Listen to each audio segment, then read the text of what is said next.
Hey guys, Josh here, and on April 16th, a new Leaf Memories released in early access on Steam, and I have lots of things to say about it. I played for about 3 hours during a live stream, and keep in mind it is in early access, so this video is not a full review but just my first impression. However, I'm sad to say that it's really not a good first impression, but before we get into the game, let's talk briefly about its history. The development of A New Leaf Memories started back in March of 2020 by Ironheart Studios, a small team led by two individuals named Liam and Victor. In May 2021, they launched a Kickstarter campaign, raised close to $150,000, and partnered with Crytevo, who would act as a publisher and help them promote the game. In the following years, Liam and Victor would be facing some challenges with the development. The pressure would affect their personal life and mental health, so ultimately in April 2023, Crytevo offered to acquire the rights to the game and to continue the project themselves. Crytevo then assigned the game to a studio called Hidden Tower, who seems to be developing in a wide variety of genres, but they make a lot of strategy games. And one thing that all of their released titles have in common is that they all have mixed reviews on Steam, and that already includes A New Leaf Memories. If you know a bit about Steam, a game with mixed reviews is rarely a good thing, and as we'll see throughout this video, there are plenty of reasons why this one is really not off to a good start. It's also worth mentioning that the game had a bit of a change in art direction, which is understandable since they changed team and may not have had access to all of the original resources. If you go to the Steam page and compare the description section and the screenshots, you will notice that there are clearly two different styles, the one in the description being the old one, meaning that is no longer the game you're buying. This could be a bit misleading. I'll give them the benefit of the doubt and maybe they just forgot to update the page, but as you can see, the game has had quite a tumultuous development. I've not even talked about delays or anything like that. Lots of things have happened, but the game was finally released. Actually, it was shadow dropped in early access on April 16th with very little marketing, not even a new trailer to celebrate the release or anything like that. So I was curious and decided to check it out. The first thing I did was creating my character. There were a few different options to pick from. Nothing exceptional, but I think the characters look cute overall. And then I got to my farm. The game does not have a story, so who knows how I got to my farm or how I got to the island in the first place.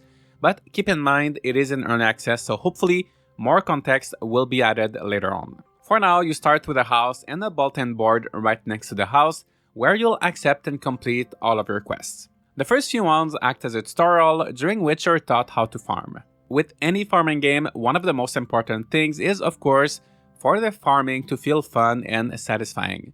Whether that is Story of Seasons, Rune Factory, Stardew Valley, Roots of Pacha, Immortal Life, Sunhaven, Coral Island, one thing that all of these farming games have in common is a set of farming mechanics that feel good, no matter their complexity level or originality. I never played a good farming game that had bad farming, and usually how this mechanic feels is a pretty good indicator as to how the rest of the game will be like. So let's see how it works in A New Leaf Memories.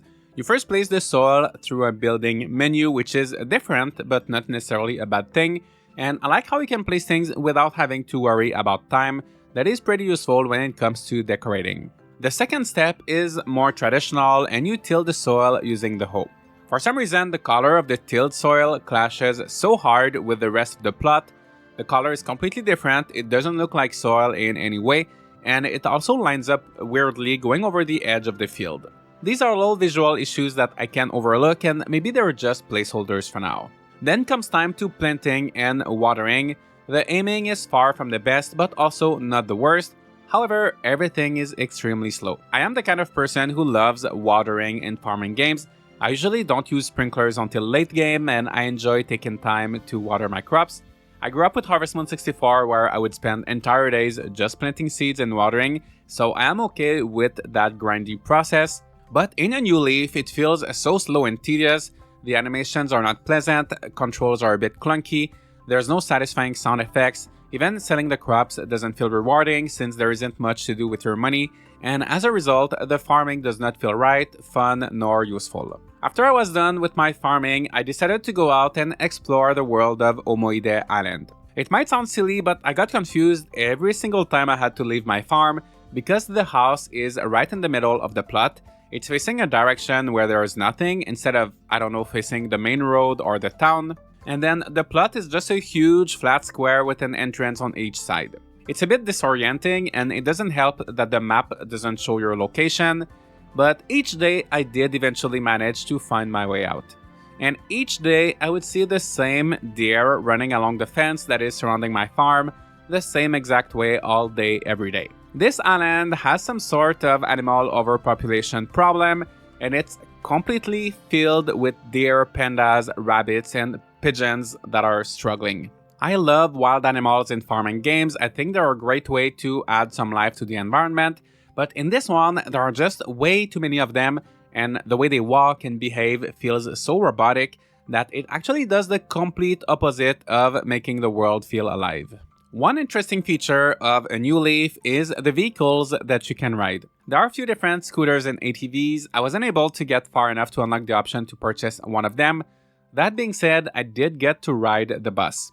There is a hovering bus that goes around all day every day, and I feel bad for the driver who's just stuck there for the rest of his life, but it stops near your farm, the mines, the town, and you can hop in and out at any of these stops. It's a fun and convenient way to go around early on, especially as everything is quite far apart and there's not too much to see or explore in the world, and I guess it's also a good attempt at fixing the animal overpopulation. One of the bus stops is near the bridge that leads to the town. The bus doesn't go inside the town as it would probably hit the villagers the same way it does the animals. Unfortunately, there's not too much going on in town and it doesn't look great. Except for one or two buildings that are different, all of them use the same exact 3D model. It feels very lazy and uninspired, and I think that a smaller town with fewer buildings that all look different would have led to something looking much better. You also cannot go in any of the buildings, and everything is fenced in the town, so you cannot walk on the grass or access other areas like the lighthouse. It all feels so restrictive. By the way, I would say that this game looks okay graphically. At first glance, the characters are cute, the lighting is good, but there is a big issue, and that is the scaling. Look at how tiny my character is compared to that bridge, and it's the same with pretty much everything. In my house, the stove is way too high for my character to realistically cook. If you look at old images of the game, that didn't used to be a problem. Also, the wardrobe, on the other hand, is tiny. The ceiling is like 10 meters high, and all of these inconsistencies with the scaling make it very difficult to get immersed into the game. Some people might defend this and say it's because they're going for a chibi style and it's unavoidable, but I think there's definitely a way to do a chibi style all while having characters fit within their environments. For reference, you could look at games like Magical Melody, Friends of Mineral Town, or even the Animal Crossing series. You just need to be mindful when you create and place your assets, but here it looks like they just put a bunch of different assets together without taking the time to resize them using a reference, which makes the scaling all over the place. Going back to the town, you'll see villagers behaving in a similar way to the wild animals, just walking around following the same pattern every single day. Most villagers cannot be interacted with, but those that can are identified by a name over their head. They're also the ones that never move. They stay at the same spot all day every day, and they all say pretty much the same thing, stating how many years they have been on the island and how happy they are living there. Every day they do the same self-introduction, like if you were meeting them for the first time, just in case you forgot, which makes sense because they are extremely forgettable. There is also speculation online about the fact that character portraits might be AI generated. This is allegedly, it might not be the case, but if you take a look, for example, at Michael, you can see how his two eyebrows are quite different, with one being a lot thicker than the other, and positioned differently as well. Similarly, the color of his shirt overlaps and blends into his vest, which is not something any human artist would do. We could analyze these portraits and discuss the use of AI in video games for hours, but they recently released a patch removing all of them, stating we've been receiving some mixed feedback about our character portraits, so for now we've decided to remove them. According to Steam's AI policy, the use of AI in games is allowed, but the developers do have to disclose how it's being used, and as of right now, there is no disclosure for this game. In this case, the fact that the developers just removed the portraits completely and rather quickly without proper explanation is a bit suspicious. And also, AI or not, the characters all look very similar and generic, just like their dialogues. Overall, the town is so lifeless and feels very odd. It gave me the impression I was in this kind of weird dystopian world where everyone had the same exact house, doing the same exact thing every day, saying the same thing, repeating how happy they are to be living there. And I do think this could be a very interesting theme for a game, but it's clearly not the intention of the developers here. Once I had enough of the town, I decided to try upgrading my tools on my farm to see if making some progress would change my mind on the game. I went to this sketchy grocery store where I bought a durable axe, which one would assume should be better than the basic axe. There's no durability in this game, so it's definitely not more durable, but it turns out it's also not stronger, still requiring 3 hits to chop a tree, and it also does not consume less stamina. So the developers took the time to add a new set of tools that you can buy, but they don't do anything different. There is absolutely no reason for them to exist in the game, and their description is not useful at all when you're trying to figure these things out. This is also true when it comes to buying seeds. There's really no way to know the season when something grows, how long it takes, if it's harvestable multiple times or anything like that. The game doesn't tell you anything. I also found that seeds are incredibly cheap. I won't be too harsh on the balancing since the game just came out in early access, and prices are things that could be adjusted quite easily. But right now, seeds are probably the cheapest I've ever seen in a farming game. Back to the grocery store where I bought my durable pickaxe. I also saw some food that I was interested in buying, but I found out after buying them that they were in fact just recipes, but it didn't say that anywhere, and contrary to the pickaxe and anything else I bought, I didn't get to confirm, it just bought them as soon as I clicked on them.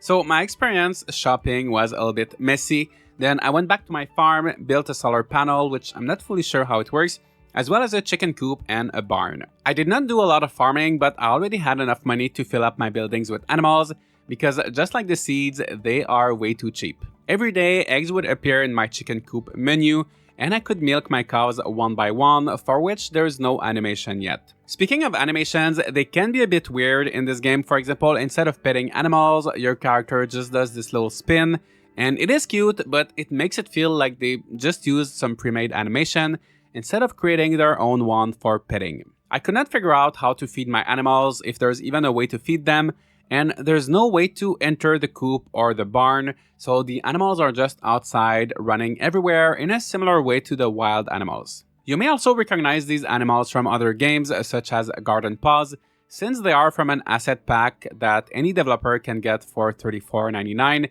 which is not a bad thing in itself, but since the game already feels like it doesn't have a soul or identity, this really doesn't help in creating a cohesive universe or any sense of immersion. The last thing I'd like to talk about is fishing. There is really not too much to say, but you can go near the water, press a button when you're over the green bar, and you'll get to hear the only voiced line in the whole game.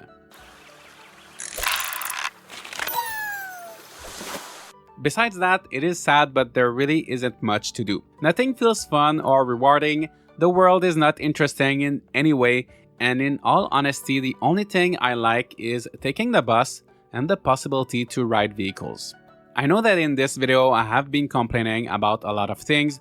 I do try to always point out the good and the bad, and while I did my absolute best to find it, there is really not too much that is good here. I don't want this to discourage the developers. I know they're most likely trying their best.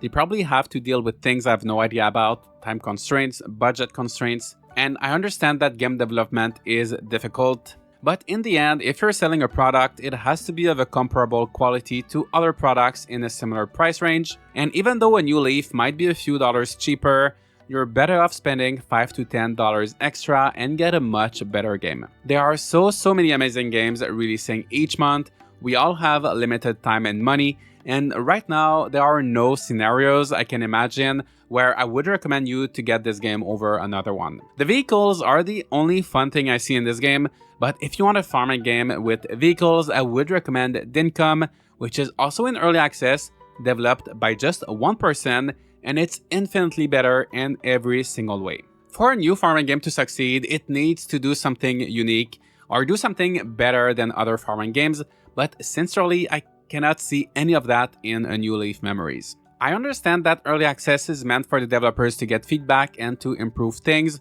all while getting more funds to make the game better. But this version of the game feels way too rough, even in terms of early access, and I think they should have worked on it a lot more before releasing it.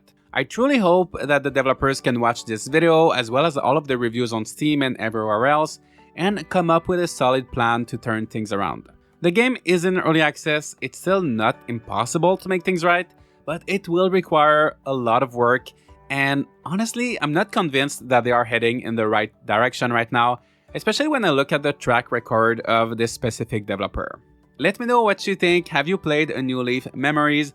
Are you as disappointed as I am? Or maybe you are enjoying the game. If you are, I'd love to hear what makes this game special for you. Hopefully the next game I try will be a bit better. I do play and review a lot of farming games on this channel. I have a playlist of farming games reviews, so feel free to check that out if you're looking for something fun. I also recently posted a video of my most played farming games, so you might find something fun in there as well.